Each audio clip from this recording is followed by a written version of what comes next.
Tulip very popular এখানে সবার মধ্যে। টিউলিপটি আমি মন্ত্রী হিসাবে চাই আমরা এলাকায়।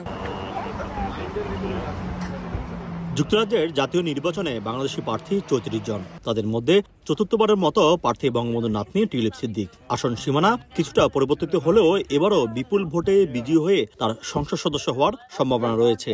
এখন পর্যন্ত নানা সমীক্ষা বলছে ব্রিটিশ পার্লামেন্টের প্রধান বিরোধী দল লেবার পার্টি এবার নির্বাচনে বড় জয় পেতে চলেছে। এতে লেবার পার্টি ক্ষমতায় আসলে মন্ত্রিসভায়ও নাম লেখাতে পারেন টিউলিপ সিদ্দিক। তার জয় নিয়ে আশাবাদী বাংলাদেশি বংশোদ্ভূত ব্রিটিশ কমিউনিটিও। হাইগেটের ভোটার আমি, টিউলিপটি আমি মন্ত্রী হিসাবে চাই আমরা এলাকায়। সবার লগে তার আন্ডারস্ট্যান্ডিং আছে এবং তাই সবার সাথে বালা কাম করিয়া যারা। নির্বাচনে টিউলিপ সিদ্দিক হাম্পস্টেড অ্যান্ড হাইগেট থেকে লড়ছেন। সকাল থেকে এই আসনের ভোটারদের উপস্থিতিও উল্লেখযোগ্য। শেষ মুহূর্ত পর্যন্ত কেন্দ্রে ছিল দীর্ঘ লাইন, অন্যান্য ভোট কেন্দ্র একই দৃশ্য ছিল। টিউলিপ ভেরি পপুলার এখানে সবার মধ্যে, শুধু আমাদের ডাইভার্স কমিউনিটি নয়, এভরি কমিউনিটির মধ্যে খুবই পপুলার সে একজন এমপি এবং সে কাজ করেছে, সে কাজের মাধ্যমে সে প্রুভ করেছে সেটা, এবং শ্যাডো ক্যাবিনেটেও সে খুব ভালো কাজ করেছে। তো এই জন্যই আমরা আশাবাদী সে ইনশাল্লাহ সে একটা ভালো পজিশন পাবে।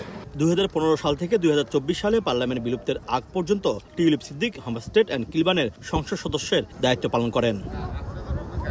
কনজারভেটিভের শক্ত ঘাঁটি এই হাম্পস্টেড অ্যান্ড হাইগেট।